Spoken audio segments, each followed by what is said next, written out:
지금부터 안법고등학교 열린의회 개회식을 거행하겠습니다. 먼저 국기에 대한 경례가 있겠습니다. 단상의 국기를 향하여 모두 일어서 주시기 바랍니다.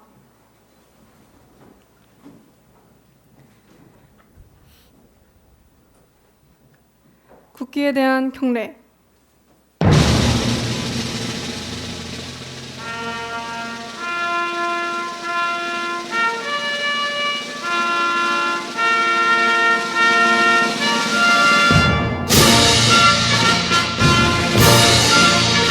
나는 자랑스러운 태극기 앞에 자유롭고 정의로운 대한민국의 무궁한 영광을 위하여 충성을 다할 것을 굳게 다짐합니다.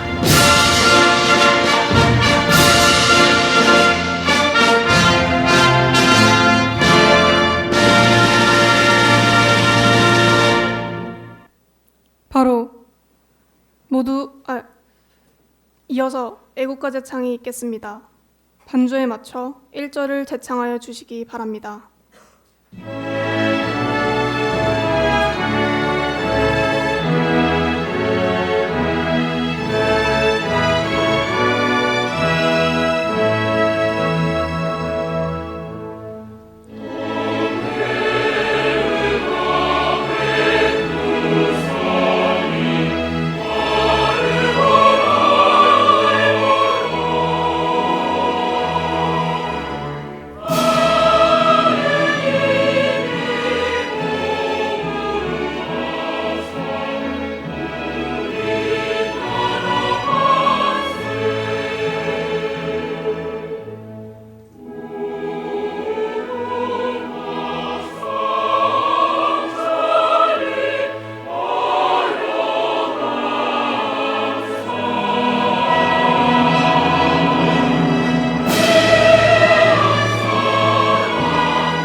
다음은 순국선열 및 호국영령에 대한 묵념이 있겠습니다.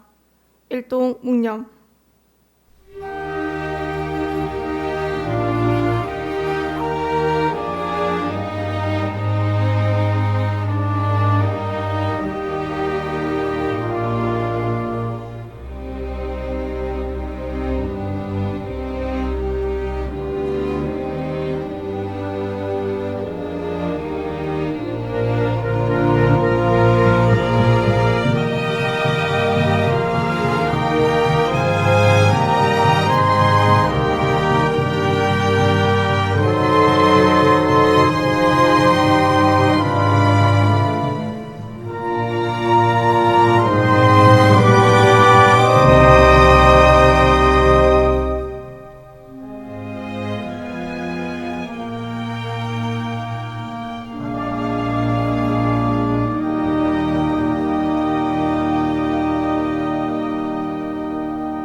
바로 모두 자리에 앉아주시기 바랍니다.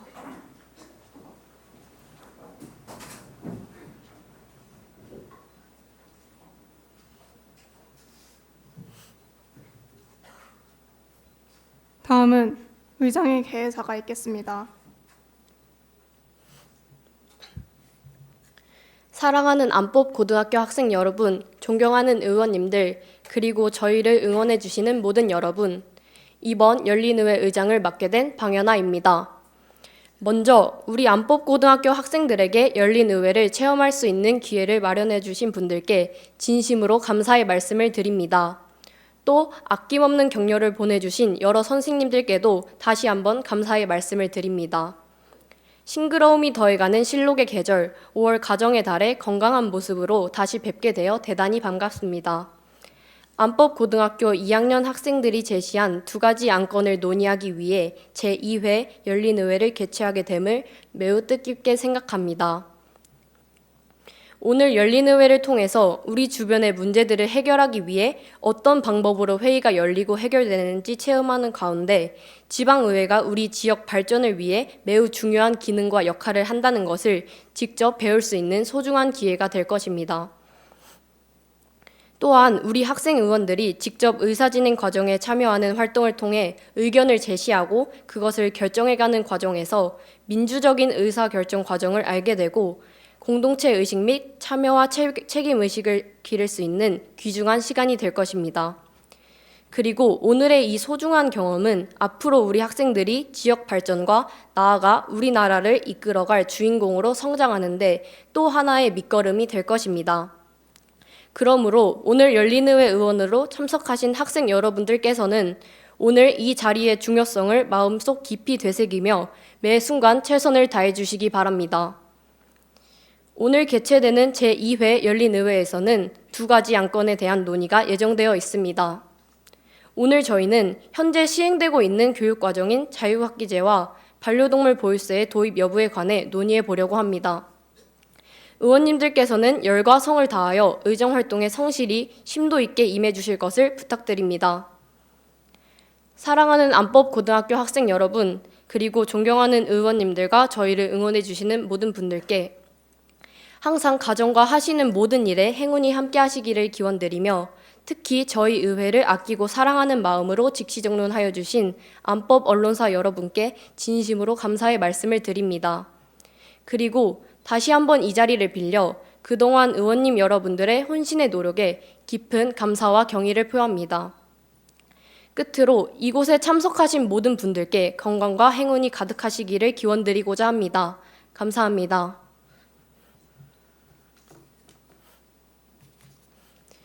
지금부터 제2회 안법고등학교 열린의회 시작하겠습니다.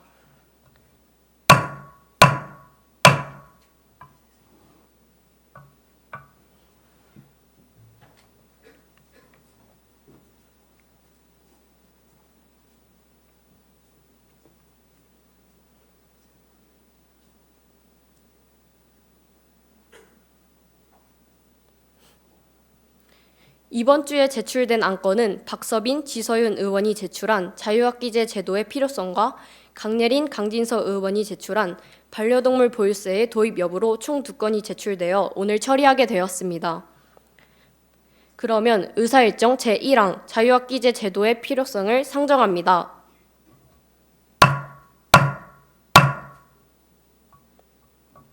이 안건은 박서빈, 지서윤 의원이 11명의 동의를 얻어 제출한 것입니다. 그러면 반대팀 박서빈 의원 나오셔서 제안 설명해 주시기 바랍니다.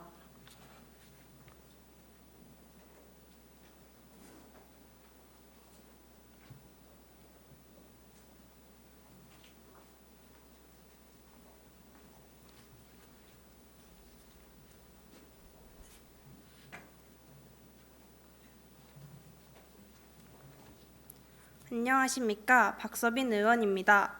본 의원은 자유학기제 반대라는 주제로 다른 의원들을 대표해 위의 입장에 관한 주장을 전해보고자 합니다. 지난 2015년부터 미래에 대한 확신이 없거나 사회에 어떤 직업과 역할들이 있는지, 자신이 무엇을 할 때 가장 즐거운지를 모르는 학생들을 위해 대한민국에서는 자유학기제를 시행하고 있습니다. 자유학기제란 중학교에서 한 학기 동안 시험을 보며 친구들과의 경쟁과 좋은 성적을 받는 것을 목표로 하는 대신 학생 참여형 수업을 실시하고 학생의 소질과 적성을 키울 수 있는 체험 활동들을 중심으로 교육 과정을 운영하는 제도를 말합니다. 이에 따라 자유학기제는 학생들이 자신이 미래의 사회 구성원으로서 어떠한 역할을 가지면 좋을지 고민하는 시간을 늘리고자 하는 취지를 갖고 있습니다. 하지만 체계적인 정책 가이드라인 혹은 특정 기관들과의 협력을 맺지 않은 채 빠르게 진행되었으며 현재까지도 동일하게 진행되고 있는 자유학기제에 대하여 본 의원은 아래의 근거를 제시하고자 합니다. 첫째, 자유학기제로 인해 선행학습 및 사교육이 증가합니다. 최근 교육부에서 학원 홈페이지 광고 등을 조사한 결과 과대 거짓 광고 140건과 자유학기제를 이용한 마케팅, 선행학습 유발 광고 341건을 적발했다고 밝혔습니다. 이뿐만 아니라 지난해 사교육비 총액이 역대 최고치를 기록한 것의 원인 중 하나가 자유학기제로서 그것이 실효를 거두지 못하고 있다는 방증이라고 밝혔습니다. 이렇게 일부 학원가들의 자유학기제를 악용한 범법 행위와 사교육비 증가는 저소득층이 소외되는 데에도 영향을 끼칩니다. 실제 KDI 정책 포럼에서 통계청의 자유학기제 이후 사교육비 조사에서 수집된 중학생 약 17만 8,200여 명의 정보를 분석하여 보았을 때 월 600만 원 이상의 고소득 가구의 사교육 참여율이 15.2% 증가한 것을 볼 수 있습니다. 심지어 입시기간 진학사와 종로학원 하늘교육에서 학생들을 대상으로 설문조사를 한 결과 자유학기 동안 사교육을 받은 학생이 75.1%와 선행학습을 한 학생들이 67.6%로 과반수가 넘는 학생들이 자유학기제 동안 사교육과 선행학습을 하고 있는 것을 확인하실 수 있습니다. 두 번째로 자유학기제는 학생들의 학업 성취도를 저하시킵니다. 한 사례로 강북구 모 중학교 1학년 학생은 자유학기제를 시행한 이후 늘 노는 분위기이며 진로 탐색 프로그램 역시 제한적이어서 지역 사회와 연계한 곳이나 언제든 갈 수 있는 박물관 등의 장소가 대부분이라고 말한 바 있습니다. 게다가 시험을 치르지 않는 자유학기제가 학력 저하를 초래하지 않느냐는 질문에 대해 한 중학교에서는 2015년부터 자유학기제를 시행하였으며 3년간 시행해보니 자유학기제 아이들의 학력이 걱정되었고 동일한 교과를 자유학기제 이후에 가르칠 때 이해도가 현저히 떨어진다는 결과가 나왔다고 이야기했으며 그 결과 성적도 당연히 낮다고 밝혔습니다. 심지어 서울 송파구의 모 중학교는 자유학기제 시행 3년 차에 시험을 부활시켰습니다. 자유학기제 시행 이전의 학생들보다 학력이 너무 떨어져 2학년 때 수업을 진행하기 힘든 상태가 된 것입니다. 위 자료는 한국교육원의 자료입니다. 이는 자유학기제 참여에 따른 중학생의 차별적 변화 설문 자료입니다. 위 자료를 통해 자유학기제 미참여 학생들이 자유학기제 참여 학생들보다 학업 성취도가 높다는 결론을 도출할 수 있습니다. 셋째, 자유학기제는 학생들의 학업 흐름을 방해합니다. 지필 시험에 대한 부담 없이 한 학기 동안 좋아하는 것을 깊이 공부하고 자신의 흥미나 진로를 탐색한다는 취지는 좋으나 이는 오히려 학생들이 그 기간을 지필 시험 없이 쉬어가는 기간으로 간주할 우려가 있습니다.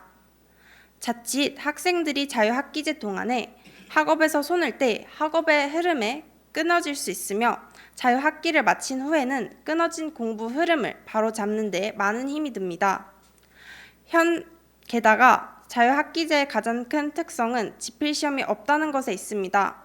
현 자유학기제 평가는 관찰평가, 형성평가, 수행평가 등 결과가 아닌 과정을 평가하는 방식이고 자유학기제가 끝난 이후의 교육과는 사실상 다르다고 말할 수 있습니다. 따라서 자유학기제를 실시한 후 일반 학기로 돌아갈 때 평가와 교육에 대한 간극이 필연적으로 생길 수밖에 없습니다. 넷째, 현재 자유학기제 시행 시기와 기간이 부적절합니다. 현재 자유학기제는 대부분 중학교 1학년 1학기에 진행이 되고 있습니다. 이는 전국 교직원 노동조합에서 진로 탐색은 일정 시기에 이루어지기 힘든 것으로 중고등학교 모든 시기에 걸쳐 알차게 이루어져야 한다고 발표한 바 있습니다. 이를 통해 진로 탐색이 청소년기를 거치는 동안에 자연스럽게 이루어져야 하는 것이지 한 학기 동안 탐구해보는 것이 아니라는 것을 알 수 있습니다. 한 학기 동안 진로를 탐색해본다고 하여 학생들의 진로가 확립된다는 보장도 없을 뿐더러 그 기간 동안에는 학생들에게 진로를 확립해야 한다는 부담감까지 안겨줄 수 있습니다. 게다가 자유학기제는 진로 탐색을 해보기에는 턱없이 짧은 6개월이라는 시간으로 오히려 그 기간 동안은 학생들이 초등학교에서 중학교로 변화한 환경에 적응할 시간이 필요한 것으로 보입니다. 다섯 번째로 지역 인프라 차이로 인한 문제가 나타납니다. 자유학기제는 학교 내에서의 시설로만 수업을 진행하는 것이 아니라 주변에 구축되어 있는 다양한 인프라와 협력하여 수업을 진행합니다. 하지만 농어촌 지역에는 도시 지역보다 교육 인프라의 수가 훨씬 적습니다. 그렇기에 학교 간 프로그램 운영 역량의 차이가 발생하게 됩니다. 이는 곧 진로 탐색의 선택권이 적어지는 문제로도 이어집니다. 다양한 인프라가 갖추어지지 않아 특정 교육만을 유도하게 되어 학생들이 자신의 흥미와는 다른 프로그램을 선택할 가능성이 높다는 것입니다. 심지어 선택 프로그램의 경우 대부분 선착순의 방법 때문에 프로그램의 정원 마감으로 원치 않은 과목을 듣게 되는 상황이 발생하게 됩니다. 게다가 수학, 과학 등 주제 선택 과목의 경우 학생들의 수준이 천차만별인데에도 체계적인 인프라가 구축되지 않아 분반이 어려워 만들기나 비디오 관람 등의 수업에 그치고 있습니다. 이는 학생들이 체계적인 가이드라인에 따라 진로 탐색을 할 수 있도록 도와줄 교육 콘텐츠 및 전문 인력이 부족한 상황으로 보입니다. 마지막으로 자유학기제를 도입해 시행함에 따라 교사들의 직무 부담이 증가합니다. 자유학기제 도입 이전의 교사들은 수업 지도, 학급 경영 등의 직무를 수행하였습니다. 그러나 자유학기제 도입 이후 교사들은 수업 지도와 학급 경영 이외의 자유학기제 내용 공유, 시행 여부 보고 등 과도한 자유학기제 행정 업무를 도맡게 되었습니다. 국가통계 포털에 자유학기제 도입에 따른 교사의 직무 부담 분석, 통계 자료를 조사한 결과 교사들이 자유학기제로 인하여 자신들의 직무 부담이 증가하는 것에 높은 수준의 동의를 보이며 추가적인 직무 중 행정 업무를 가장 큰 부담으로 인식한다는 통계 결과를 얻을 수 있었습니다. 보시는 것과 같이 한국교육연구자료에 의하면 자유학기제를 시행하는 중인 교사들이 자유학기제를 시행하지 않는 교사들보다 직무 부담이 크다는 것을 보실 수 있습니다. 이러한 통계 결과를 토대로 교사들이 기존에 일상적으로 수행하던 직무에서 벗어난 새로운 자유학기제 직무들의 심리적, 정신적, 시간적으로 직무 부담을 느끼고 있으며 이것이 점차 증진된다는 결론을 내릴 수 있습니다. 따라서 이러한 근거들을 들어 자유학기제 시행에 대하여 반대합니다. 이상으로 제안 설명을 마치겠습니다. 박서빈 의원님 수고하셨습니다. 다음은 반대팀에 대한 찬성팀의 질의 답변을 실시하도록 하겠습니다. 안건에 대해서 질의할 찬성팀 의원님은 손을 들어주시기 바랍니다. 네, 강채영 의원님 질의해 주시기 바랍니다. 안녕하세요. 강채영 의원입니다. 선행학습이란 새로운 지식이나 기술을 습득할 때 정규 과정보다 시간적으로 앞서 배우는 일로 새로운 교과 내용을 배우기 전에 이미 학습한 내용이나 관련된 내용을 되새기는 일을 말합니다. 그런 선행학습이 증가하는 것과 자유학기제를 실시하는 것이 어떤 상관관계에 있다고 판단하셨는지 궁금합니다. 자유학기제를 실시하는 것은 중학교 1학년의 교육 과정을 건너뛴다는 의미가 아닌 배운 내용을 시험을 통해 검토하지 않는다는 것입니다. 만약 자유학기제가 실시되고 중학교 1학년 교육 과정을 거치지 않은 채 중학교 2학년이 된다면 선행학습이 필요할지도 모릅니다. 하지만 중학교 1학년 과정을 전부 마치고 중학교 2학년이 되어 시험을 보게 되는 것은 선행학습과는 크게 관련이 없다는 생각이 듭니다. 자유학기제는 그저 학생들에게 적응 기간을 주기 위한 수단이기 때문에 자유학기제의 시행으로 시험을 보지 않는다고 해서 선행학습을 해야만 한다는 필연성이 있다고 생각하진 않습니다. 이상입니다. 강채영 의원님 질의 잘 들었습니다. 자유학기제 시행이 결코 공부를 안 하게 되는 것이 아니라 시험을 치르지 않게 되는 것일 뿐인데 왜 선행학습의 양이 증가된다는 것인지에 대해 의문이 드신다고 말씀하셨는데 시험을 치르지 않는다는 이유로 학생들이 현재 느끼는 시험에 대한 부담감을 줄이고 다가올 시험을 준비하는 데에 투자할 시간을 선행학습을 하는 데에 쏟을 수 있어 선행학습의 양이 증가하게 됩니다. 또한 시험을 치르지 않아 선행학습이 증가한 것 이외에도 자유학기제 기간에는 교과 수업 시간을 단축하고 진로 탐색 프로그램, 예술, 체육 등의 다양한 활동을 실시하기 때문에 더욱더 선행학습의 양이 늘어난다고 볼 수 있습니다. 국가통계 포털에 자유학기제가 사교육 투자에 미친 영향 통계 자료에 따르면 자유학기제 동안에는 교과 수업이 단축되어 이러한 교과 수업 감소를 사교육 기간으로 대체하는 사례가 늘어나고 있다고 합니다. 이러한 자료를 토대로 자유학기제 시행에 따른 학생들의 선행학습 양이 점차 증대되고 있다는 것을 알 수 있습니다. 이상입니다.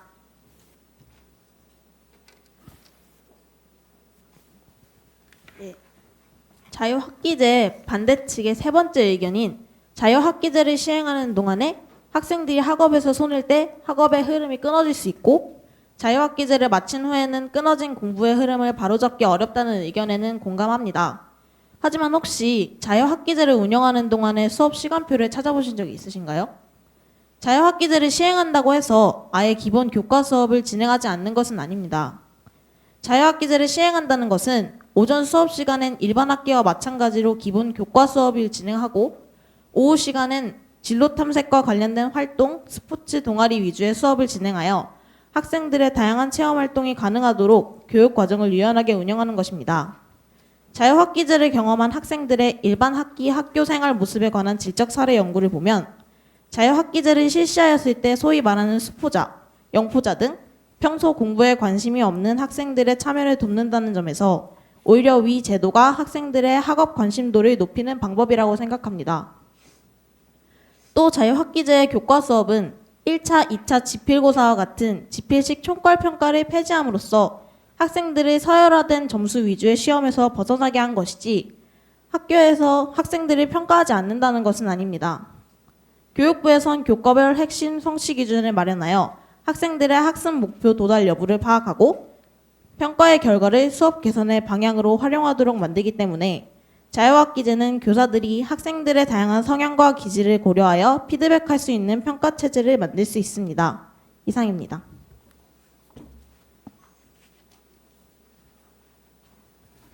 강채영 의원님 질의 잘 들었습니다.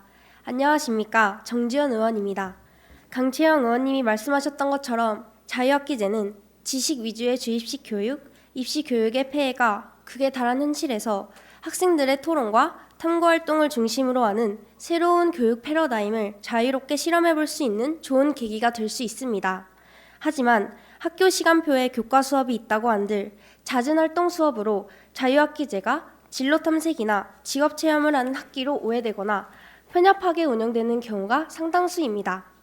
그로 인해 학생들이 학업에 온전히 집중하지 못하고 다른 길로 이탈할 가능성이 더더욱 높아진다는 것입니다. 더불어 진로 체험, 스포츠, 동아리 등 활동 경험을 쌓고 다시 학습을 진행해야 하는 경우 학생들이 교과 학습의 진도 부분에 대해 잘 따라갈 수 있는지에 대한 부분이 확실치 않다는 것입니다. 자유학기제를 마친 후 다양한 창체 활동을 하던 시간에 교과 수업을 진행하여 적응하지 못하는 학생들은 남은 중학교 과정에 압박감이 심해질 것입니다. 그 영향으로 공부의 흐름을 잡기 위해 사교육을 찾고 선행학습을 하게 되면서 자유학기제로 우려했던 문제점들이 악순환됩니다. 자유학기제의 본질적인 목적이 무엇이라고 생각하십니까? 학생들이 시험 부담에서 벗어나 자신의 적성과 진로를 찾을 수 있도록 도와 향후 입시와 대학 진학, 진로 선택 등 미래 사회의 핵심 역량을 키워나가는 데에 의미를 두고 있습니다.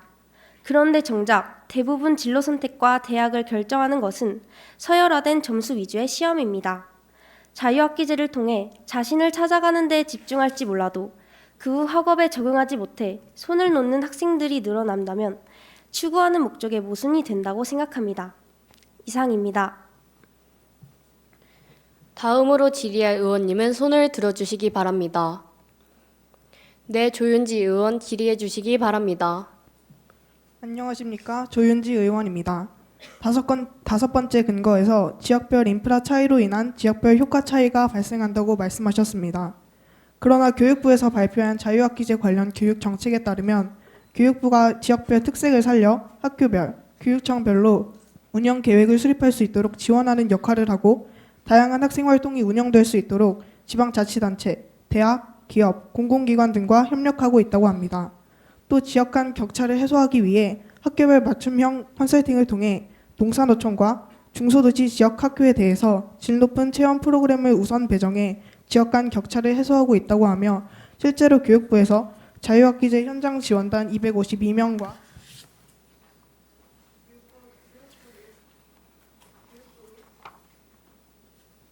교육부 및 교육청 관계자 등으로 컨설팅단을 구성하여 지역별 효과 차이를 줄이면서 자유학기제의 운영을 지원한 사례가 있고, 박춘란 교육부 차관께서 자유학기 확대는 이번 정부의 주요 국정 과제로 학교 현장에서 원활하게 추진될 수 있도록 시도교육청과 협력하여 다양한 지원을 지속할 예정이라고 밝힌 바 있습니다. 이를 통해 지역별 인프라 차이로 지역별 효과 차이가 발생하더라도 충분히 그 격차를 줄이거나 차이를 해결할 방안이 있다고 보아지는데, 이에 대한 반대 측의 의견은 어떻게 생각하십니까?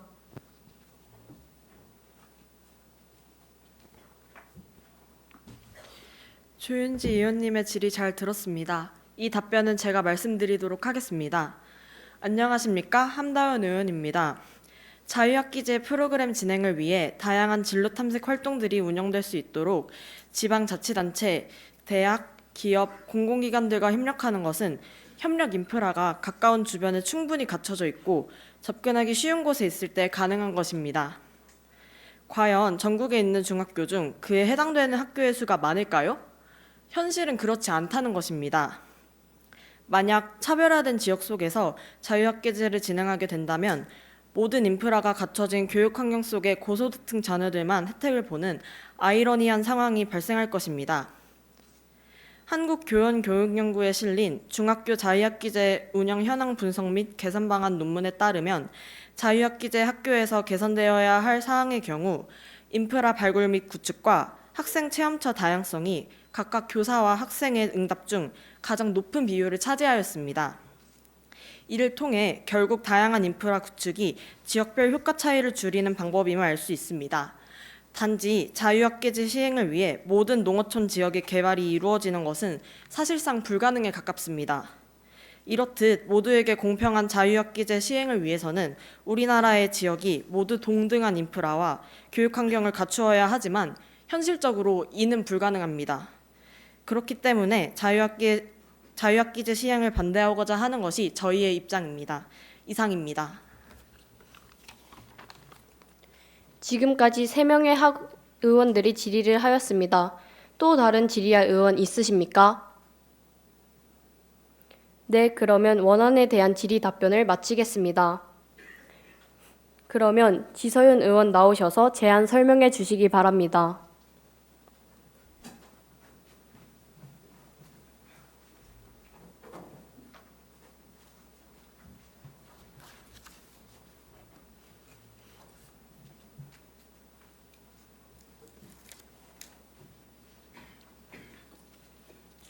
안녕하십니까? 지서윤 의원입니다.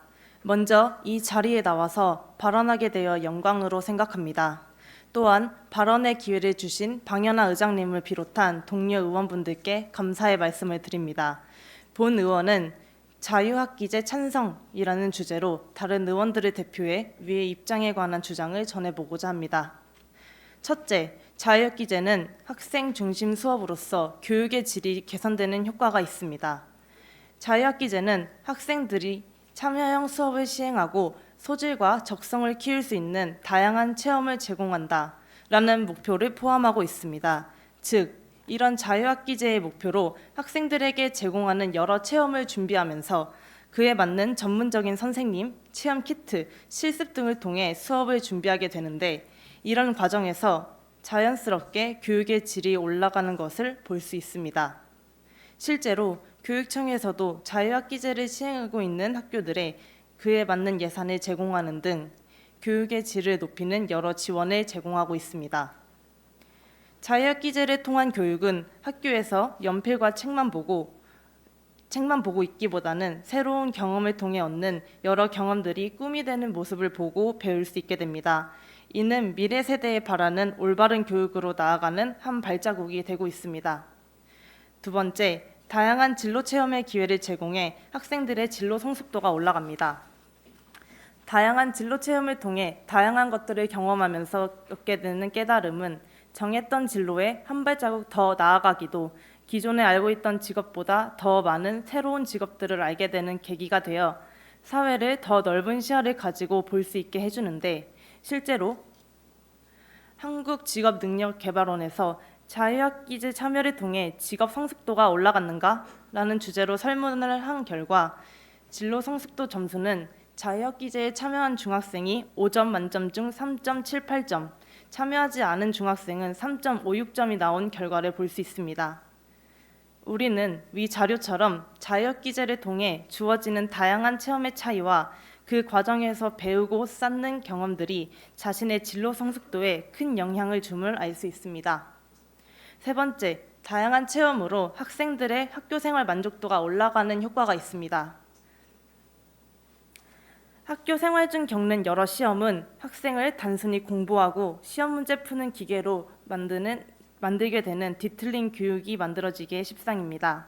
하지만 이런 시험 제도와 상반되는 자유학기제의 도입은 비록 한 학기에서 1년 정도의 짧은 기간이지만 배움에 대한 즐거움을 얻는 기간이 되며 학교에 대한 긍정적인 인식을 키우는 긍정적인 효과를 볼 수 있습니다. 또한 자기 결정성에 따라서 자신이 원하는 주제를 선택하는 사람의 만족도가 올라갔다는 논문에서 볼 수 있듯 자유학기제를 통해 얻는 주체적인 나의 꿈은 앞으로의 학교 생활에서도 자신의 목표를 정할 때 긍정적인 도움을 주는 결과를 기대할 수 있습니다. 네 번째, 친구, 선생님과 더 많은 소통을 요구해 사회성 및 인성 등이 함양되는 효과, 즉 인간관계에 긍정적인 영향을 줄 수 있습니다. 자유학기제 시행 중 요구되는 능력에도 소통과 팀워크가 있을 만큼 자유학기제는 여러 사람과 소통하는 경험을 많이 쌓게 됩니다. 이렇게 자유학기제를 통한 경험 속에서 쌓이는 능력은 여러 효과를 내는 것을 보여주었는데 실제로 교육청에서 발표한 지표에 따르면 인성 협동 능력 등 미래지향 능력이 5점 만점에 사전 3.79점, 사후 4.04점이 된 것으로 나타났으며 대화와 분위기에 큰 영향을 받는 학교폭력도 이에 따른 실태조사 결과에 따르면 중학생의 학교폭력 피해 응답률이 2014년에 비해 46%나 감소한 것으로 볼 수 있습니다. 자유학기제가 소통과 팀워크에 따른 여러 긍정적인 효과를 준다는 것도 알 수 있게 되었습니다. 학생이 학교에서 배워야 할 것은 비단 공부, 지식뿐만이 아닙니다. 위에서 보았듯 학생이 학교에서 시행하는 자유학기제를 통해 말하는 법, 소통하는 법을 배울 수 있다면, 그리고 그것을 사회에 나가서 이롭게 이용할 수 있다면 그것만으로도 자유학기제가 주는 가치는 충분히 빛을 발휘한다고 생각합니다. 다섯 번째, 초등학교에서 중학교에 입학한 아이들에게 시험 부담을 줄여 달라진 환경 적응을 도울 수 있습니다. 주로 중학교 입학 첫 해 시행되고 있는 자유학기제는 초등학교의 쉬운 시험과 비례되는 어려운 교육 난이도와 시험 사이에서 일어나는 달라진 환경 사이의 혼란을 잠재워주는 역할이 될 수 있습니다. 시험을 보기보단 여러 경험을 쌓는 방법으로 새로운 환경에 대한 긴장을 잠재우고 중학교 적응을 돕는 방파제가 되어 자신을 진정으로 되돌아볼 수 있는 건강한 청소년이 될 수 있습니다. 아직 새로운 생활이 적응되지 않는 아이들에게 시험지를 내밀며 꿈을 강요하는 것보다는 새로운 환경과 동시에 새로운 꿈을 꿀 수 있는 올바른 학교, 사회가 되기 위해서 자유학기제의 도입이 필요합니다. 여섯 번째, 다양한 분야의 전문가 요구로 일자리가 창출되는 효과가 있습니다. 자유학기제는 학생들에게 여러 경험을 쌓게 해주기 위해 여러 프로젝트와 체험을 제공하고 있습니다. 이런 과정에서 학교와 학생들에게는 이런 상황에 맞게 학생들을 교육할 수 있는 여러 전문가를 요구하게 되는데, 예를 들어 학생들에게 AI 관련 경험을 쌓게 해주기 위해 프로그래밍 전문가와 기계공학 전문가를 필요로 하는 상황을 예시로 들 수 있습니다. 이처럼 전문가를 필요로 하는 일자리가 늘어나는 현상을 자연스럽게 살펴볼 수 있는데, 실제로 교원개발원에서 발표한 것을 살펴보면 자유학기제 시행 이후 일자리가 2만 명 이상 창출되는 효과를 볼 수 있었습니다. 자유학기제가 학생들에게 주는 긍정적인 효과에서 시야를 넓힌다면 학생들은 물론 사회에도 좋은 영향을 준다는 것을 알 수 있습니다. 자유학기제를 통해 학생들이 무엇인가를 배우지 않아도, 깨닫지 않아도 무엇인가를 경험하는 것 그 자체로도 우리가 원한 배움이다. 이 말처럼 자유학기제를 경험한 학생들에게 이 배움이 조그마한 영향이라도 끼친다면 그것으로도 자유학기제의 역할은 충분하다고 생각합니다. 저는 이러한 근거들을 들어 자유학기제 도입에 대해 찬성합니다. 이상으로 제안 설명을 마치겠습니다. 감사합니다. 다음은 찬성팀에 대한 반대팀의 질의 답변을 실시하도록 하겠습니다. 이 안건에 대해서 질의할 의원은 손을 들어주시기 바랍니다. 네, 강예원 의원 질의하시기 바라며 백지훈 의원님은 질의에 답변하여 주시기 바랍니다.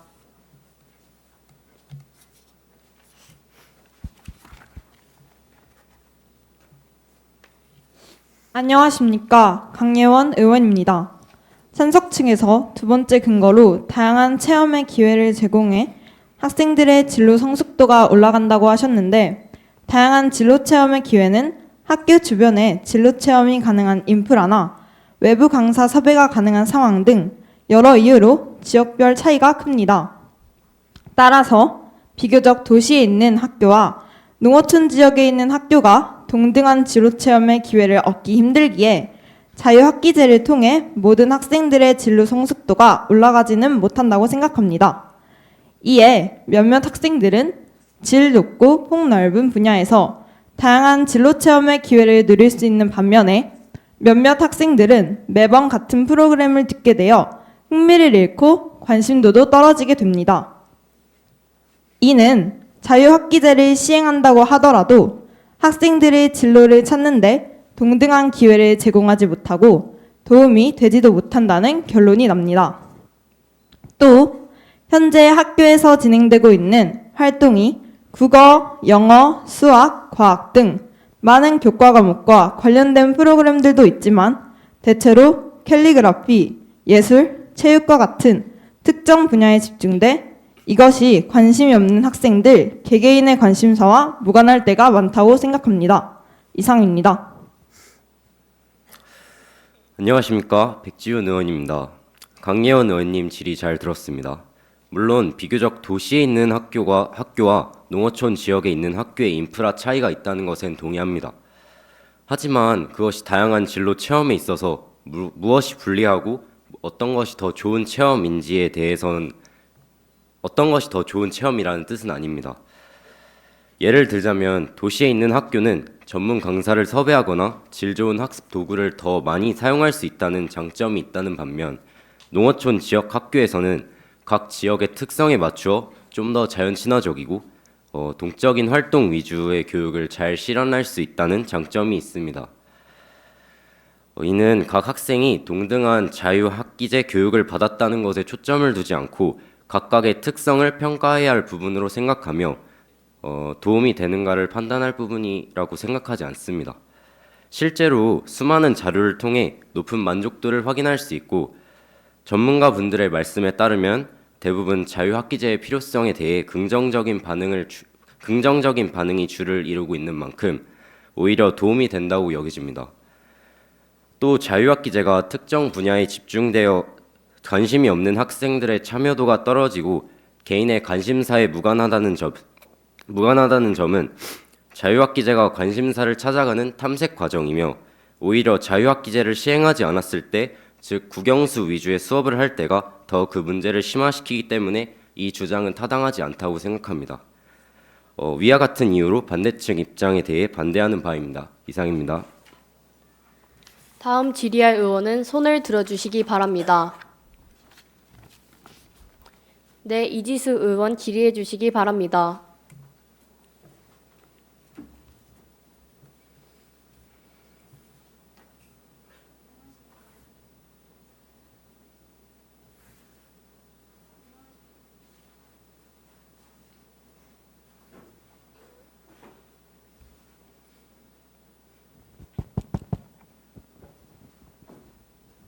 안녕하십니까. 이지수 의원입니다. 세 번째 근거로 다양한 체험들로 인해 학생들의 학교 생활 만족도가 올라간다고 하셨는데, 다양한 체험만을 즐기는 자유학기제로 인해 정규 수업의 학업 성취도를 저해할 수 있다고 생각합니다. 지나치게 활동만 추구하게 된다면 너는 학교 또는 너는 학기에 인식이 생겨나고 체험 활동 시간이 늘어남에 따라 정규 수업 시간이 줄어들어 학생들의 학력 저하의 원인이 되기도 합니다. 입시 정모 전문 업체인 종로학원 하늘교육에서는 2019년 기초학력 미달 학생이 늘어난 주요 원인은 자유학기제일 가능성이 매우 크다라고 밝혔습니다. 또한 2019년 교육부도 기초학력 미달 비율 증가 원인 중 하나로 자유학기제를 지목한 바 있습니다. 또 체험을 통해서 다양한 경험을 쌓을 수 있고 진로가 불분명한 학생들의 경우 진로 탐색에 도움이 되지만 자신의 흥미와는 관련이 없는 활동일 경우 만족도가 더 떨어질 수 있음은 물론이고 참여도도 떨어지리라 생각합니다. 이러한 부분에서 저희 측은 찬성 측에 대한 입장이 궁금합니다. 이상입니다. 이지수 의원님 질의 잘 들었습니다. 안녕하십니까? 윤서우 의원입니다. 자유학기제를 도입하면서 겪는 학업 성취도 저하의 문제는 피할 수 없는 문제인 건 맞습니다. 그러나 자유학기제는 다양한 체험만을 즐기기 위하여 실행되는 것이 아닌 지식, 경쟁 중심에서 벗어나 학생 참여형 수업과 학생의 적성을 키울 수 있는 다양한 체험 활동을 중심으로 교육과정을 운영하는 제도입니다. 자유학기제를 시행한다고 하여 정규 수업이 아예 배제되지는 않습니다. 단지 다양한 체험을 즐기는 것 때문에 학업 성취도가 저해된다고 볼 수는 없을 것 같습니다. 자유학기제에서 시행하는 활동은 아이들이 그저 노는 것이 아닌 후에 자신이 가지게 될 미래의 꿈에 대해 탐색하는 과정이며 시험을 치기 위해 빼곡하게 정해진 진도만을 나가는 수업에서는 할 수 없는 공부를 하면서 앞으로 살아가면서 필요한 것들을 얻기도 합니다. 따라서 단지 노는 학기가 아닌 자신의 꿈을 찾아가는 학기라고 볼 수 있습니다. 서울시의회 타임 리서치의 자료에 따르면 자유학기제에 만족하는 학생의 66.8% 중 31.2%의 학생이 진로 탐색의 기회를 제공해서 꿈을 찾을 수 있는 경험을 쌓아서와 같은 이유를 정했습니다. 또한 교육부가 학생 87,010명을 대상으로 수업 참여도와 학교생활 행복감을 조사한 결과 수업에 참여하는 학생은 시행 전 37,600여 명에서 시행 후 39,100여 명으로 1,500명가량 증가하였고 학교 생활에서 행복감을 느끼는 학생은 시행 전 39,600여 명에서 시행 후 41,000여 명으로 1,400명가량 증가하였습니다. 이러한 자료들을 통해 자유학기제는 만족도와 참여도를 높이는 제도라고 볼 수 있습니다. 이상입니다. 다음 질의할 의원은 손을 들어주시기 바랍니다. 네, 강예원 의원 질의해 주시기 바랍니다.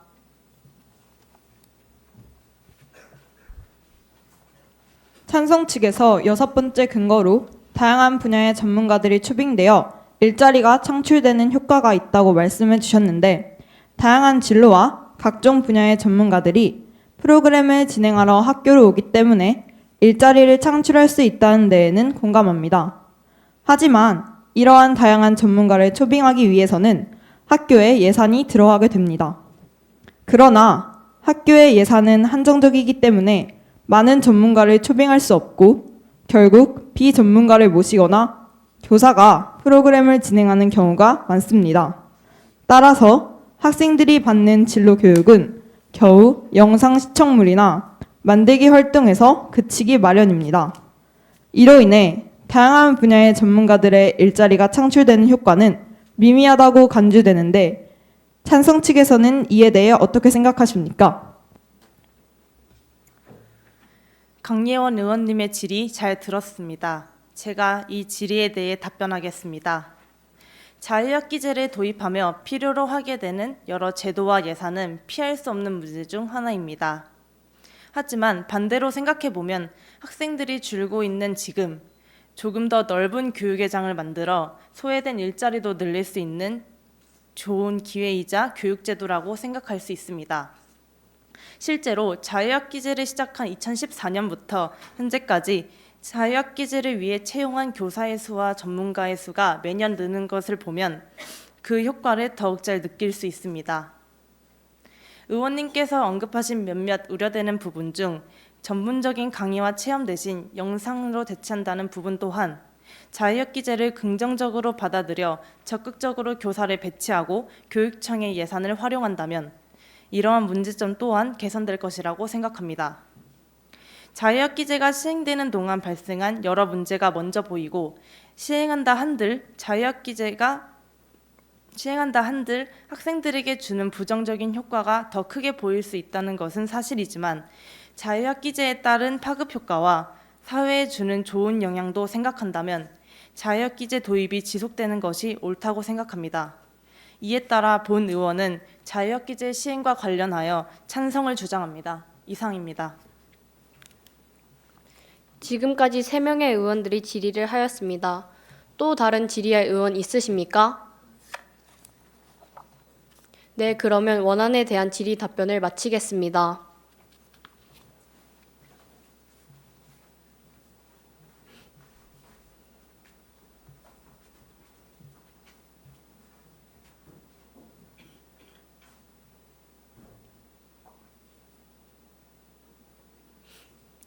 본 안건에 대한 의결 방법은 찬반 의견이 다양하게 주장되었기 때문에 찬성, 반대, 기권을 거수로 결정하도록 하겠습니다.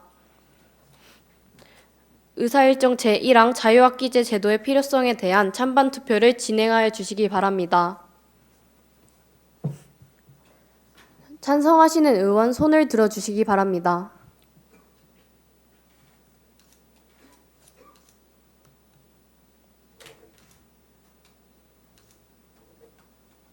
반대하시는 의원 손을 들어주시기 바랍니다.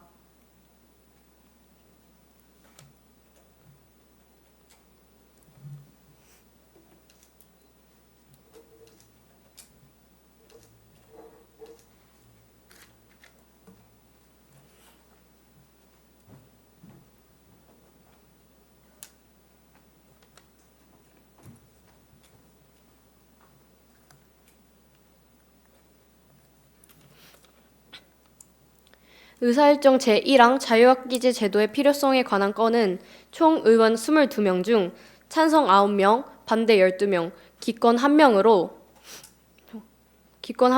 가결되었음을 선포합니다.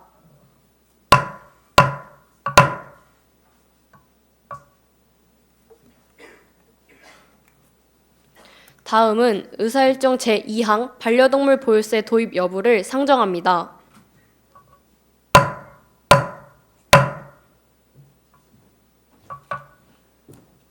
이 안건은 강예린, 강진서 의원이 12명의 동의를 얻어 제출한 것입니다. 먼저 찬성팀 강예린 의원 나오셔서 제안 설명해 주시기 바랍니다.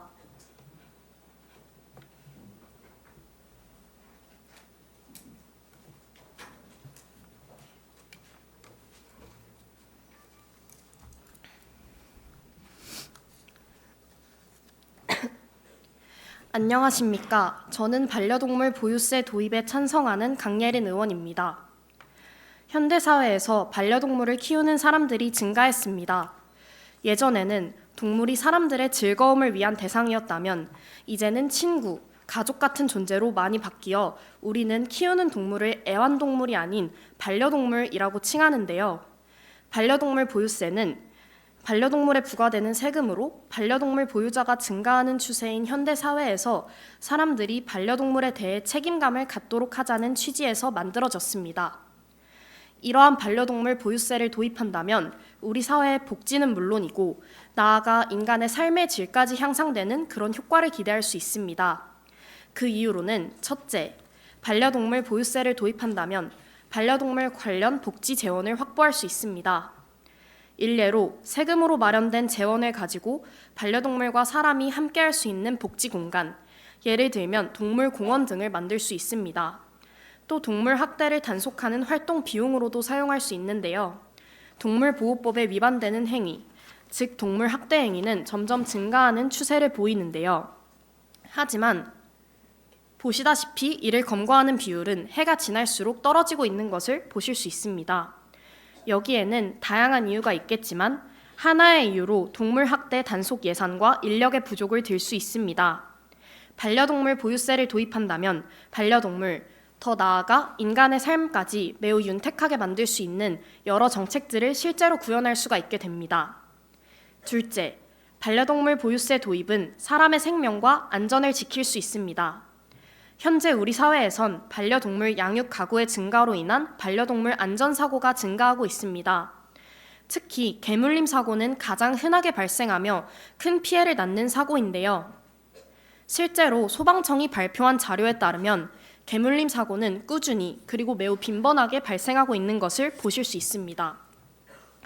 이와 같은 사고는 반려인의 인식 부재나 반려동물에 대한 관리가 소홀해진 틈을 타 발생하는 경우가 대부분입니다. 반려동물 보유세가 도입된다면 반려인의 책임감이 증진되기 때문에 자연스레 이러한 안전사고 또한 줄어들 것이라고 예상할 수 있습니다. 또한 반려동물 보유세를 실시한다면 무분별하게 증가하는 동물의 개체수를 줄일 수 있으며 감소된 동물의 개체수는 전염병을 예방할 수 있습니다. 이뿐만 아니라 반려동물 보유세 부과에 따라 반려인의 책임 의식이 향상된다면 반려동물의 위생이 청결해지고 반려동물의 전염병 예방에 도움이 될 수 있습니다. 이는 동물의 전염병을 예방하여 동물의 전염병이 사람에게 전파되는 인수 공통 감염증 또한 예방할 수 있는데요. 실제로 가장 보편적인 반려동물인 개와 고양이에게 물리거나 접촉할 경우 톡소플라즈마증, 개 브루셀라증, 공수병 등의 감염 위험성이 있다고 합니다. 반려동물의 위생 청결과 더불어 개의 배변물은 사람에게 전파되어 복통 등을 유발할 수 있기 때문에 반려동물의 배변물을 잘 치우는 것에 대한 책임 의식이 향상되는 것 또한 사람의 안전을 지킬 수 있는 그러한 토대가 될 수 있다고 생각합니다. 셋째, 반려동물 보유세는 생태를 파괴한 것에 대한 대가입니다. 개, 고양이, 토끼 등 우리가 반려동물이라 칭하는 모든 종의 동물은 자연을 구성하는 생태계의 일부입니다. 이때 반려동물이라는 명칭에서 반려는 인간 기준에서의 반려일 뿐 동물의 관점에서는 그저 일방적인 지배에 불과합니다. 자연계에 존재하는 동물을 인간이 양육하고 자연계에서 인간의 품으로 동물을 데려오다 보면 결국 생태계에서 특정 종의 개체수가 매우 줄어들어 생태계 평형이 어긋나게 됩니다.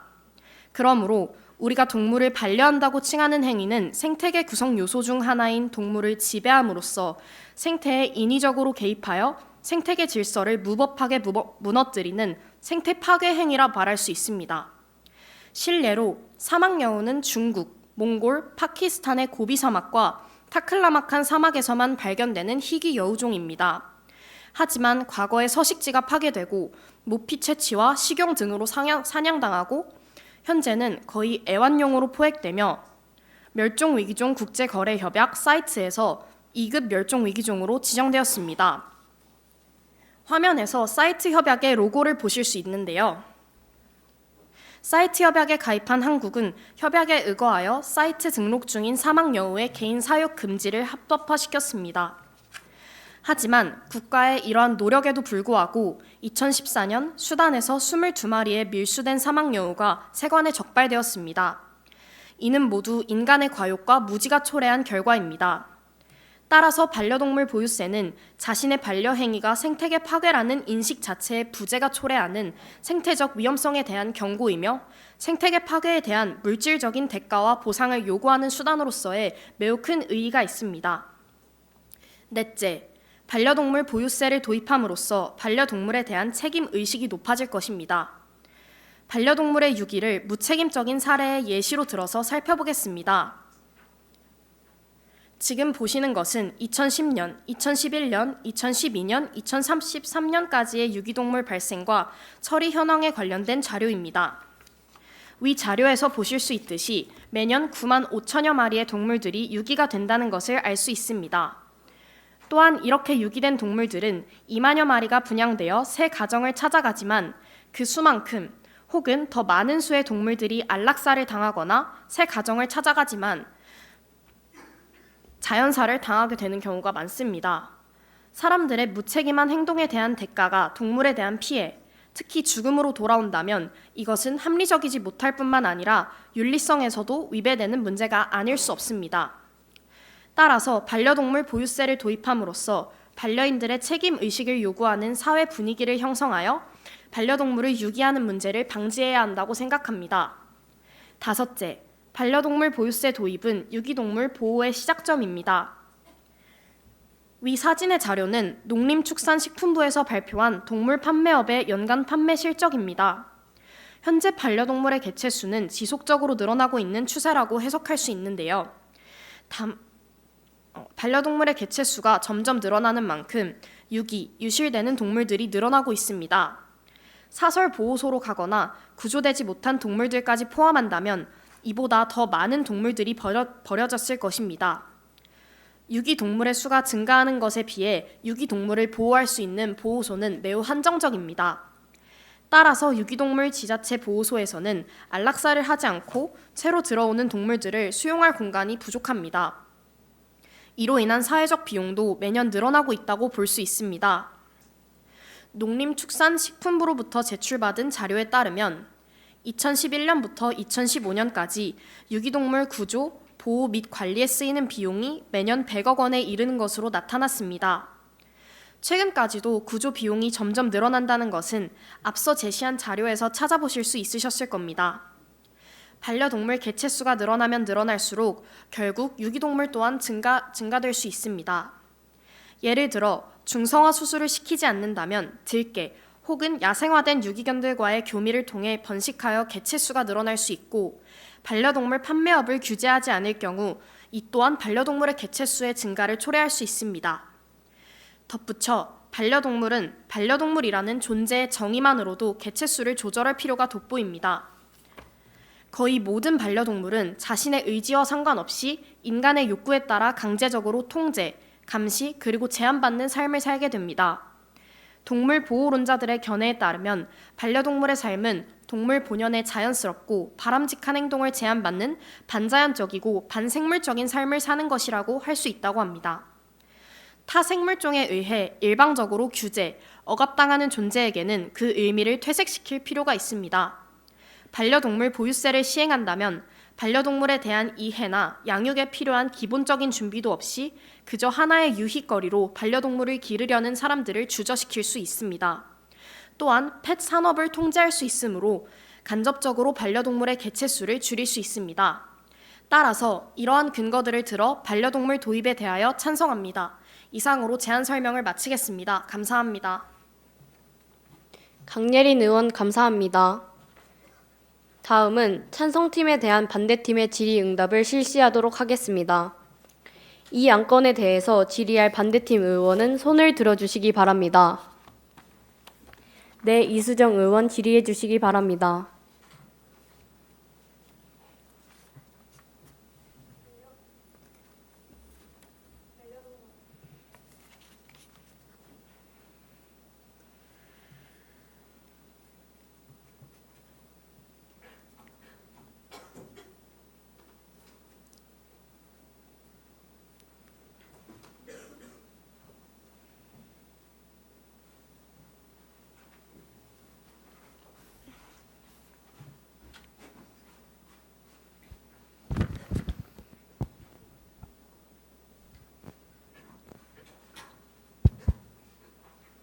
반려동물에서 반려의 의미는 인생을 함께한다는 뜻입니다. 인간과 함께하는 동물의 명칭이 애완동물에서 반려동물로 바뀐 것은 인간과 동물이 주인과 그 부속이라는 상하관계에서 벗어나 삶의 동반자라는 인식이 생겨났기 때문입니다. 동물복지문제연구소 어웨어의 설문조사에 따르면 응답자의 94.3%가 민법을 개정해 동물과 물건의 법적 지위를 구분하는 데 찬성했습니다. 이는 사람들이 인간과 동물의 관계를 소유 관계로 보지 않는다는 것을 의미합니다. 그렇기에 인간과 동물의 관계가 지배적 관계라는 찬성팀의 주장에 의문이 듭니다. 만약 반려동물 보유세가 도입되었을 때 사람들이 돈을 지불함으로써 반려동물 보유에 관한 무조건적인 정당성을 가졌다고 생각하여 동물을 함부로 대하거나 동물을 대하는 태도에 관한 간섭에 저항하는 문제 등 인간과 동물의 지배적 관계를 강화할 수 있다는 점은 어떻게 생각하시는지에 대한 찬성 측의 생각이 궁금합니다. 이상입니다. 안녕하십니까. 이은민 의원입니다. 우선 의원님의 질의에서 사용된 반려라는 용어의 의미는 지극히 인간의 기준이라 생각됩니다. 인간과 동물이 주인과 그 부속이라는 상하 관계에서 벗어나 삶의 동반자로 인식이 변화했는지에 대한 설문조사 결과 또한 인간의 인식이 변화한 것이지 이로 인해 동물의 삶이 더 나아졌는지 동물이 인간 주인을 자신의 동반자로 인식하는지에 대해서는 알 수 없습니다. 오히려 동물은 자신의 유전자를 남기기 위해 생존한다는 진화론에 의거하면 반려동물이 종속된 주인에게 복종하는 것은 그저 종족 번식을 위한 본능적 행위입니다. 즉, 인간의 인식이 지배적인 관계에서 동반자의 방향으로 변화한 것은 맞으나 동물의 입장에서는 여전히 종속 관계에 불과하다는 것입니다. 또한 돈을 지불함으로써 반려동물 보유에 무조건적인 정당성을 가졌다 생각하여 인간과 동물의 지배적 관계를 보유세가 강화할 수 있다는 의원님의 주장은 개인의 도덕성에 대한 문제일 뿐더러 반려동물과 인간의 관계가 인간의 일방적인 인식 변화에 따라 변화하는 지배적 관계라는 것을 인정하는 반증이라고 생각됩니다. 이상입니다. 다음 질의의 의원은 손을 들어주시기 바랍니다. 네, 이주미 의원 질의해 주시기 바랍니다.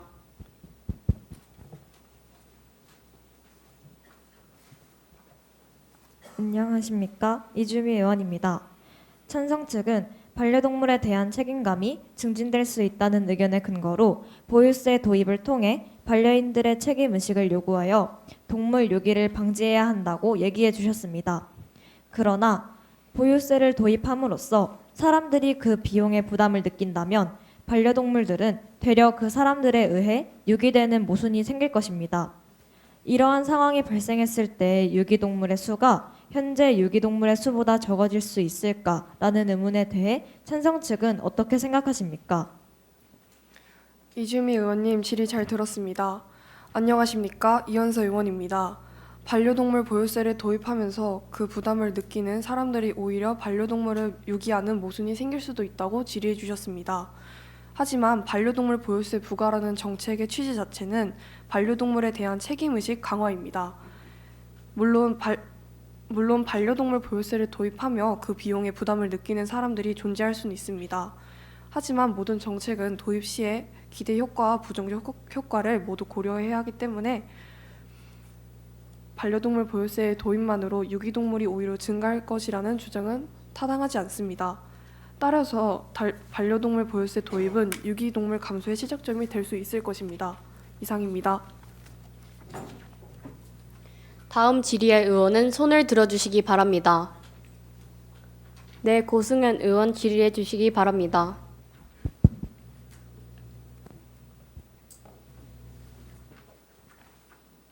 안녕하십니까? 고승현 의원입니다. 반려동물 보유세를 도입함으로써 반려인들의 도덕성이나 사회적 책임감을 증대시킬 수도 있습니다. 하지만 도덕의식이 낮은 반려인들은 세금을 내고 당당히 키운다 라는 생각을 하게 되고 방치나 학대에 대해 권리를 주장할 수 있습니다. 산책 도중 배변을 치우는 등 기본적인 양육도 하지 않으면서 오로지 자신의 흥미를 채우기 위해 반려동물을 키우고 학대라는 자신의 잘못된 행동을 권리로 정당화하며 적반하장의 태도를 취하는 빌미를 제공할 수 있는 것입니다. 또한 세금을 내지 않기 위해 등록을 하지 않고 반려동물을 키우는 도덕성이 결여된 반려인들이 등장할 수도 있습니다. 실제로 영국에서는 반려동물 보유세 도입 당시 몰래 반려동물을 키우는 사람들이 많아 어려움을 겪은 사례가 있습니다. 반려동물 보유세를 도입함으로써 생길 수 있는 반려인들의 비도덕적 행동을 과연 올바르게 대처할 수 있을지에 대한 찬성 측의 의견이 궁금합니다. 이상입니다. 고승현 의원님 질의 잘 들었습니다. 안녕하십니까? 이희수 의원입니다. 여전히 반려인들의 비도덕적인 행동으로 인해 비반려인들과 반려인들의 갈등이 발생하고 있는데요. 이러한 이유로 우리 사회는 패티캣 캠페인을 실시하고 있습니다. 패티캣 캠페인이 엄청난 변화를 불러일으키지 않았다는 것은 사실이지만 그동안 패티캣을 지키지 않았던 그리고 필요성을 느끼지 못했던 반려인들의 인식 개선에 도움이 되었다는 것은 분명한 사실입니다. 그리고 이는 행동으로 이어져 긍정적인 효과를 내고 있습니다. 이러한 상황에서 반려동물 보유세까지 도입이 된다면 올바른 인식을 지닌 사람들이 주로 반려동물을 입양하게 되고 이는 시너지를 발생시켜 보다 빠르고 효과적으로 문제를 해결할 수 있을 것입니다. 이에 따라 본 의원은 반려동물 보유세 도입이 반려인의 비도덕적 행위를 감소시킬 수 있기 때문에 찬성을 주장합니다. 다른 질의할 의원 있으십니까? 그러면 반려동물 보유세는 도입되어야 하는가의 반대측 의원님들 나오셔서 제안 설명해 주시기 바랍니다.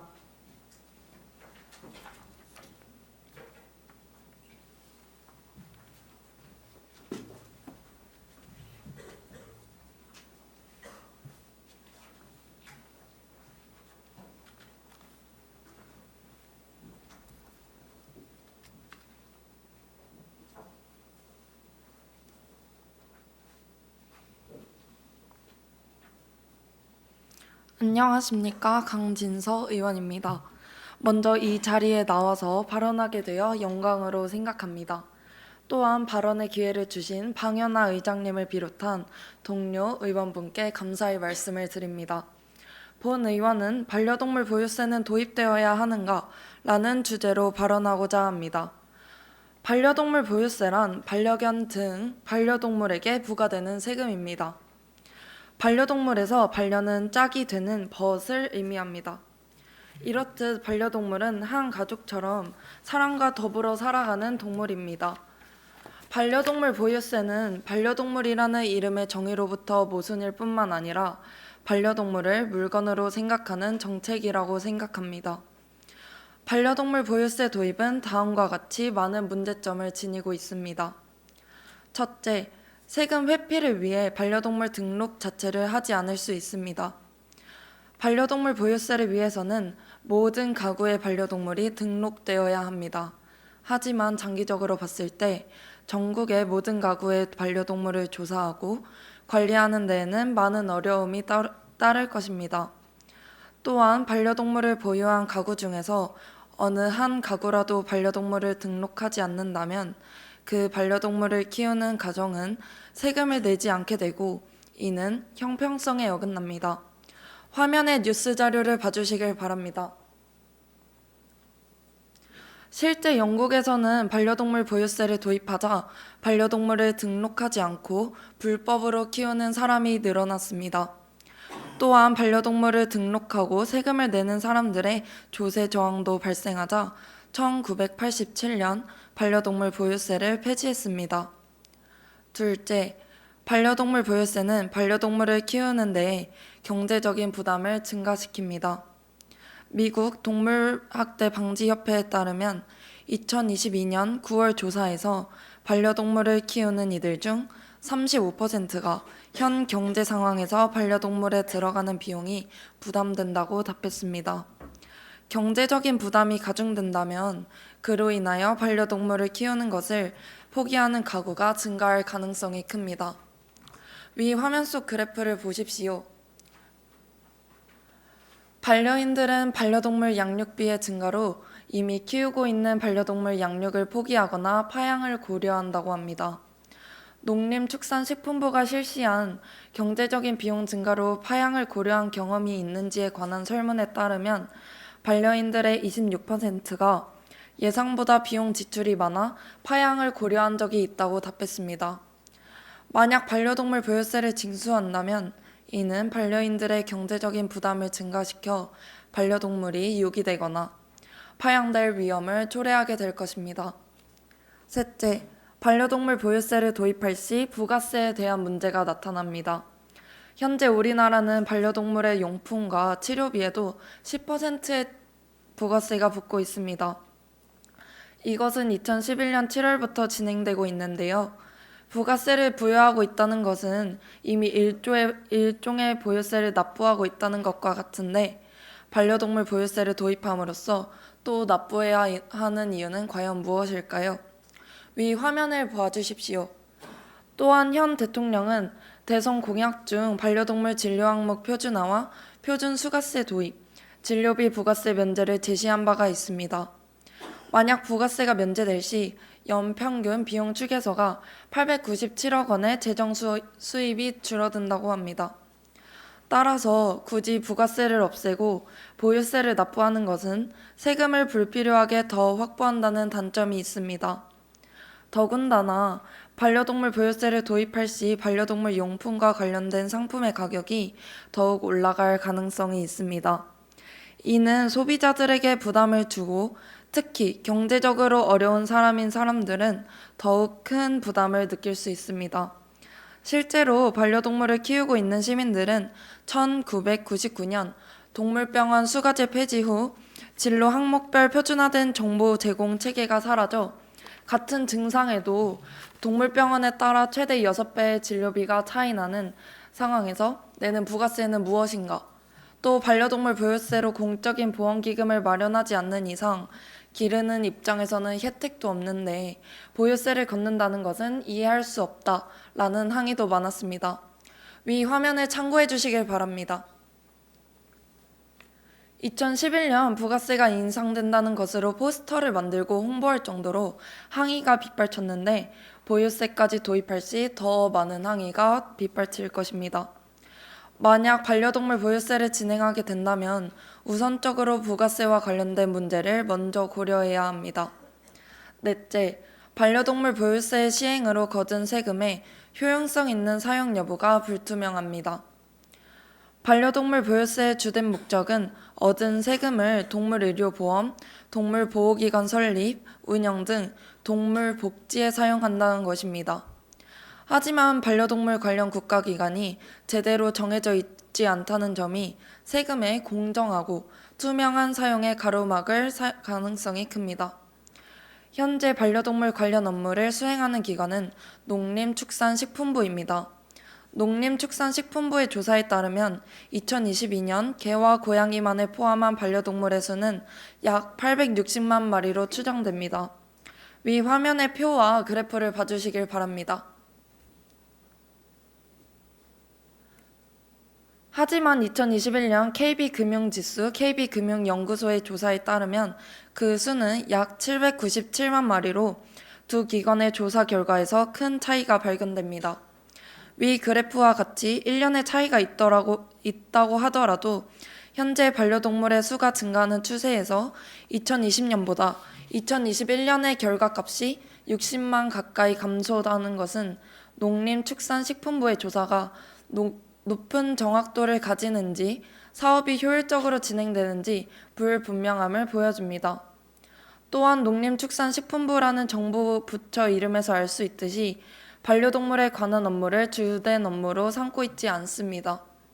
그렇기에 반려동물 보유세로 걷어들인 세금이 반려동물 전문 기관이 아닌 농림축산식품부 산하에서 적절히 사용될 수 있는지 의문을 표하게 됩니다. 다섯째, 현재 동물복지 관련 법규와 반려동물 관련 인프라가 부족한 상황에서 세금을 거두려는 발상은 위험합니다. 위 화면을 봐주시길 바랍니다. 현재 반려인 중에서는 너무 비싼 반려동물 의료비를 부담으로 느끼고 있는 사람들이 많습니다. 현재 반려동물 의료비 지원 제도가 시행되고 있지만 나라에서 주관하는 것이 아니라 각 지역 지자체에서 지원하는 것으로 지원 범위가 서울, 경기 수도권 일부 지역, 대전으로 제한됩니다. 지원하는 지자체가 매우 한정적일 뿐만 아니라 지원을 진행하는 지자체 역시 홍보가 부족하여 혜택을 받는 사람은 매우 적은 상황입니다. 또한 현재 반려동물 의료 비용은 병원에 따라 가격이 천차만별이고 병원에서 필요하지 않은 검사를 요구하더라도 표준화된 정보가 없어 반려인들은 의사의 말에 따라 추가 검사를 진행해야 하기 때문에 검사비가 추가되는 경우가 다수입니다.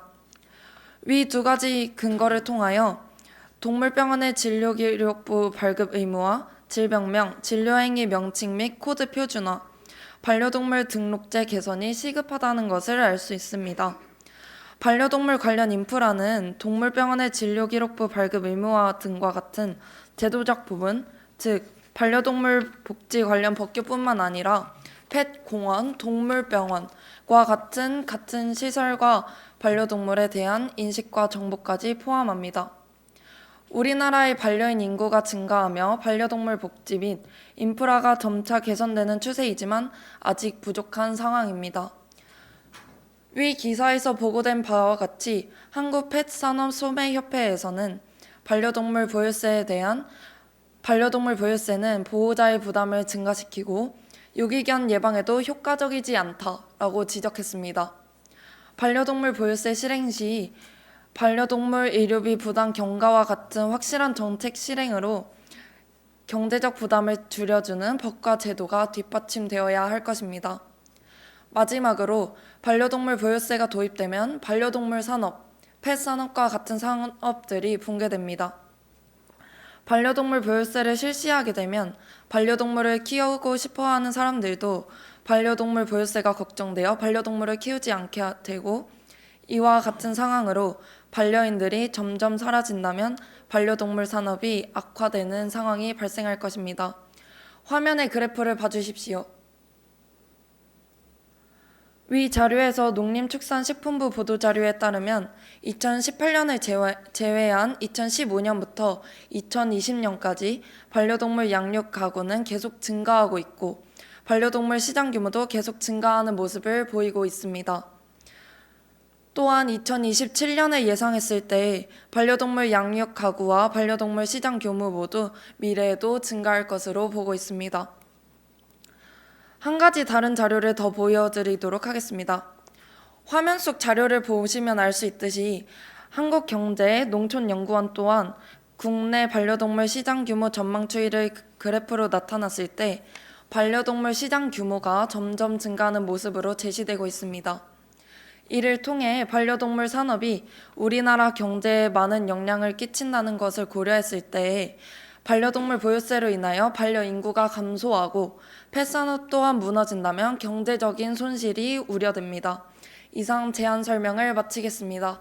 감사합니다. 강진서 의원님 수고하셨습니다. 다음은 반대팀에 대한 찬성팀의 질의 답변을 실시하도록 하겠습니다. 안건에 대해서 질의할 찬성팀 의원님은 손을 들어주시기 바랍니다. 네, 강예린 의원님 질의해 주시기 바랍니다. 안녕하십니까. 강예린 의원입니다. 경제력은 반려동물 양육자로서 갖춰야 할 중요한 조건 중 하나입니다. 자신의 경제력이 부족함에도 불구하고 그저 자신의 욕망으로 반려동물을 키우는 것은 무책임한 행위입니다. 경제력만으로 반려동물을 양육하기에 적합한 사람인지를 판단할 수 있다는 의미가 아닙니다.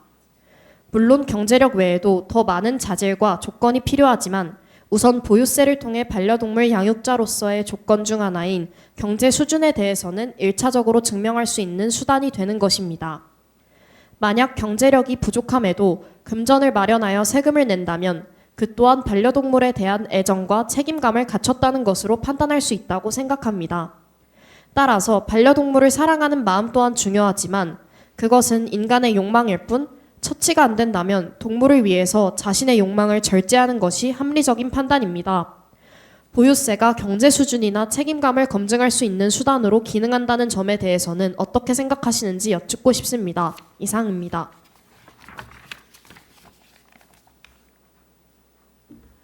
강예린 의원님 질의 잘 들었습니다. 보유세가 반려인의 경제 수준이나 책임감을 검증하는 수단으로 작용할 수 있다고 하셨습니다. 이는 반려인들의 높은 경제 수준으로 반려동물이 거주하는 환경의 수준을 높일 수는 있습니다. 하지만 낮은 경제 수준, 즉 저소득층 반려인이라는 점이 반려동물 양육비에 크게 영향을 미치지는 않습니다. 2020년에 우리동물병원 생명사회적 협동조합에서 반려동물을 키우는 저소득층을 조사한 결과 65% 이상의 저소득 반려인들은 반려동물의 동물병원 진료비 등 양육비에 주저한 경험이 없다고 발표되었습니다. 이러한 이유로 과반수 이상의 저소득층 반려인들의 경제적 수준과 반려동물을 키우기에 적합한 환경을 조성하는 것은 무관하다고 생각합니다. 이상입니다. 다음 질의할 의원 손을 들어주시기 바랍니다. 네, 박가영 의원 질의해 주시기 바랍니다.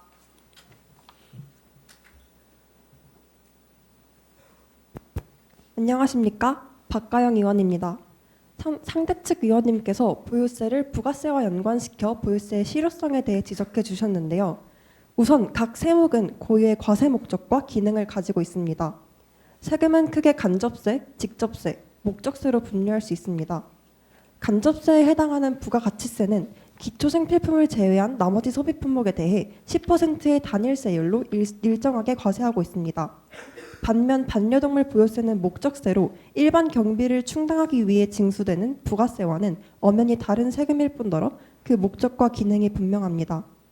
또한 부가세의 경우 저소득층도 상당한 세금을 부담하기 때문에 부가세와 같은 간접세가 세금의 주류를 이룰 경우 세제 구조가 불합리해집니다. 따라서 2011년 부가세 인상에 대한 항의의 근본적인 원인은 과세의 목적이 분명하게 드러나지 않았고 이로 인해 세제 구조의 불합리성이 나타났기 때문이라고 판단할 수 있습니다. 보유세 또한 그 의도가 불분명하거나 불합리하다면 국민들의 항의를 피해갈 수 없습니다. 하지만 보유세는 동물 보호라는 분명한 목적에 의해 부과됩니다. 그러므로 보유세와 부가세는 별개의 세금이므로 각각을 구분하여 논의해야 합니다. 또한 2022년 8월 말 정치 데이터 플랫폼 옥소폴리티스가 응답자 549명을 대상으로 실시한 설문조사 결과에서 반려동물 보유세 도입에 대해 찬성의 응답을 던진 응답자의 비율이 54%인 점, 반대의 응답자의 비율이 28%인 점, 2022년 국내 유일의 수의학 전문 언론인 데일리벳에서 실시한 투표에서 반려동물 보유세에 대해 찬성에 투표한 응답자의 비율이 67%인 점으로 보았을 때 반려동물 보유세에 대한 국민들의 인식이 긍정적임을 알 수 있습니다. 반려동물 보유세는 부가세와는 별개의 문제이며 국민들의 인식 또한 긍정적이라는 점에 대해서 반대측 의원님은 어떻게 생각하십니까? 박가영 의원님 질의 잘 들었습니다. 안녕하십니까? 장혜원 의원입니다. 부가세와 반려동물 보유세의 목적이 서로 다르다는 점은 맞습니다. 그러나 세금의 목적과 기능을 분석하는 것만으로 세제 구조의 합리성 여부를 판단하기는 어렵습니다. 세금은 정부의 예산 수입 중 일부를 구성하며 이를 통해 국민들의 복지와 사회 기반 시설을 유지하고 발전시키는 것이 목적입니다. 따라서 세금의 목적에 대한 고민은 중요하지만 이를 분석하는 것만으로 세제 구조가 합리적인지 판단하는 것은 어렵습니다. 인터넷 설문조사 결과는 국민들의 의견을 반영하지만 이것이 항상 정확한 결과를 보장하는 것은 아닙니다. 반려동물 용품의 부가세를 바탕으로 반려동물 보유세 도입에 대한 찬반 투표 여부는 아직까지 없었습니다. 따라서 이러한 설문조사 결과만을 근거로 결론을 내리는 것은 어렵습니다. 결론적으로 세제 구조와 세금의 목적을 고민하는 것은 중요하지만 이것으로 세제 구조가 합리적인지 판단하기는 힘듭니다. 따라서 반려동물 보유세 도입하기 전에 부과되는 세금의 구조와 징수 방식을 개선하고 이를 통해 국민들의 복지와 사회 기반 시설을 유지하고 발전시키는 것이 필요합니다. 이상입니다. 다음 질의할 의원은 손을 들어주시기 바랍니다. 네, 서원준 의원 질의해 주시기 바랍니다. 안녕하십니까. 서원준 의원입니다. 반려동물 보유세 도입보다 동물복지 관련 법규와 반려동물 관련 인프라 확증이 시급하다고 말씀해 주셨습니다. 하지만 앞서 말씀드렸다시피 반려동물 보유세 도입의 복지로 얻을 수 있는 가장 큰 효과 중 하나는 반려동물과 인간 복지에 사용될 수 있는 예산 확보입니다. 반려동물 생태공원이나 산책로 제작에도 큰 도움이 될 것입니다. 이처럼 반려동물 보유세를 도입한다면 반려동물과 인간의 삶까지 윤택하게 만들 수 있는 여러 정책들이 구현될 수 있게 됩니다. 반려동물 보유세를 도입함으로써 동물 복지가 오히려 향상될 수 있다는 점에 대해서는 어떻게 생각하시는지 궁금합니다. 이상입니다. 서원준 의원님 질의 잘 들었습니다. 안녕하십니까? 이주미 의원입니다.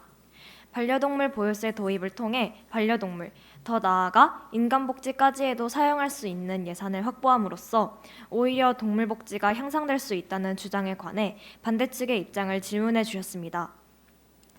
세금을 걷어 인프라를 형성하고 동물 복지를 향상할 수 있다는 점은 저희 또한 어느 정도 동의하는 부분이라고 말씀드리고 싶습니다. 하지만 의원님께서 해주신 주장은 아무런 대책과 계획 없이 무조건 세금을 거둔 다음에야 비로소 인프라 형성이 가능하다라고 받아들일 수밖에 없습니다. 우리나라는 아직 세금의 사용처가 아무것도 논의되지 않은 소개 단계의 상태입니다. 그렇기에 반려동물 진료를 포함해 추가적으로 납부하고 있는 부가세 역시 사용처가 불투명한 상황에서 무조건적으로 반려동물 보유세를 거둠으로써 동물 복지가 향상될 수 있다는 주장은 부적절하다고 생각하며 이에 따라 반려동물 보유세 도입에 반대를 주장합니다. 이상입니다. 지금까지 3명의 의원들이 질의를 하였습니다. 또 다른 질의할 의원 있으십니까? 네, 그러면 원안에 대한 질의 답변을 마치도록 하겠습니다.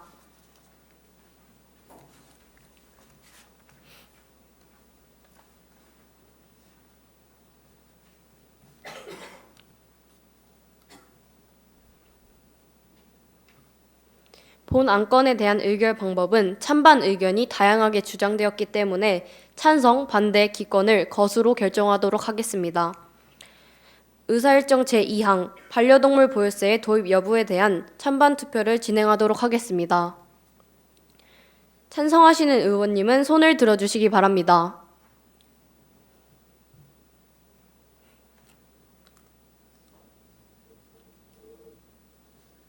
반대하시는 의원님은 손을 들어주시기 바랍니다.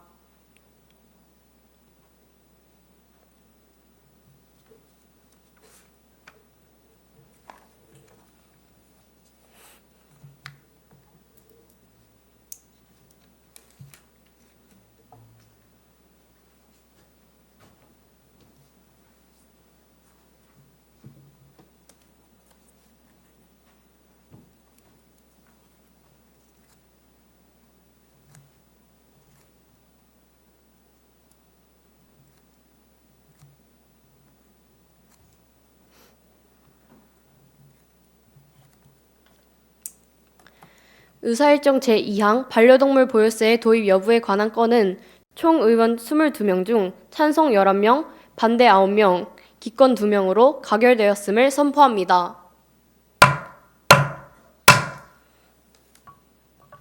이상으로 의사일정 제1항 자유학기제 제도의 필요성은 가결되었으며 제2항 반려동물 보유세의 도입 여부도 가결되었음을 알립니다.